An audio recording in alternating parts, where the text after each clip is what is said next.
Մենք կապահովենք մեր անվտանգությունը։ Սա պատերազմ է, որում մենք կհաղթենք։ Սա պատերազմ է, որը մեզ պարտադրել են մեր թշնամիները, որոնք կենդանիներ են, որոնք սպանել են անմեղ երեխաների, կանանց ու տղամարդկանց։ Այն վայրագությունները, որոնք իրականացրել է Համասը, չեն իրականացրել նույնիսկ իսլամիստական պետության ահաբեկիչները։ Ես չեմ կարող ներկայացնել այն ոճրագործությունները, այն սահմռկեցուցիչ տեսարանները, որոնց ականատեսն ենք դարձել։ Համասը նույն իսլամիստական պետությունն է, եւ մենք կհաղթենք Համասին, ինչպես ամբողջ քաղաքակիրթ աշխարհը հաղթեց իսլամիստական պետությանը։ Թշնամին պատերազմ էր ուզում եւ կստանա այդ պատերազմը։ Գազայի հատվածից Իսրայել ներխուժած ու տարբեր վայրագություններ իրականացրած Համաս խմբավորման զինյալները դուրս են մղվել հրեական պետության սահմաններից եւ ներկայումս Իսրայելն իր ռազմական գործողությունները շարունակում է արդեն Գազայի հատվածում։ Հոկտեմբերի 7-ից գրեթե առանց դադարի իսրայելական ուժերը հրթիռակոծում են Գազայի հատվածի ամբողջ տարածքը, իսկ Համաս խմբավորումը շարունակում է հրթիռակոծել Իսրայելը։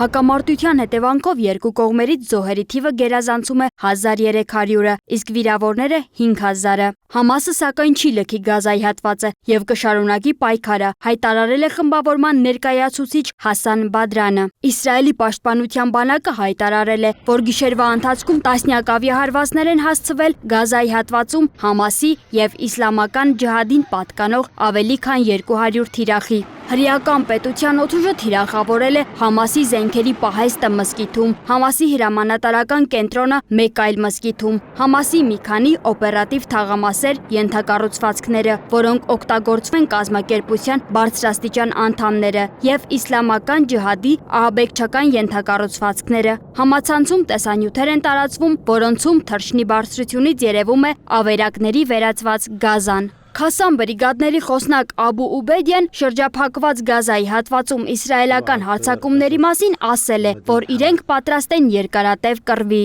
Մեր թշնամին ոչ մի բանի չի հասնի, բացի հիասթափությունից եւ ամոթից։ Մեր Ալ-Ակսայի ջրհեղեղ գործողությունը արձագանք է իսրայելական օկուպացիոն ուժերի կողմից ձեռնարկված հարձակումներին եւ պաշտպանելու ենք մեր սուրբ արժեքները։ Պարզապես ծիծաղելի է Իսրայելի բանակի կողմից Գազայի դեմ ցամաքային գործողության սպառնալիքը։ Համասի բարձրաստիճան պաշտոնյա Մասու Աբու Մարզուքին էլ անդրադառնալով հրեական պետության հետ հարաբերությունների քննարկման հնարավորություններին ասել է, որ պաղեստինյան խմբավորումը բաց է քաղաքական բոլոր երկխոսությունների համար, քանի որ իրենք արդեն հասել են իրենց նպատակին։ Իսկ Համասի շարժման առաջնորդը հայտարարել է, որ չեն բանակցի պատանդների փոխանակման շուրջ, քանի դեռ մարտերը չեն ավարտվել։ Իսրայելի պաշտպանության նախարար Յոավ Գալանտը ավելի վաղ հայտարարել էր Գազայի հատվածն ամբողջապես շրջափակելու մասին, նշելով, որ չի լինելու ոչ էլեկտրականություն, ոչ ջուր, ոչ վառելիք։ Իսրայելի պաշտպանության բանակի պաշտպանական ներկայացուցիչ Դանիել Հագարին անդրադառնալով Համասի գրոհայինների կողմից Իսրայելի տարածք ներթափանցմանն ասել է,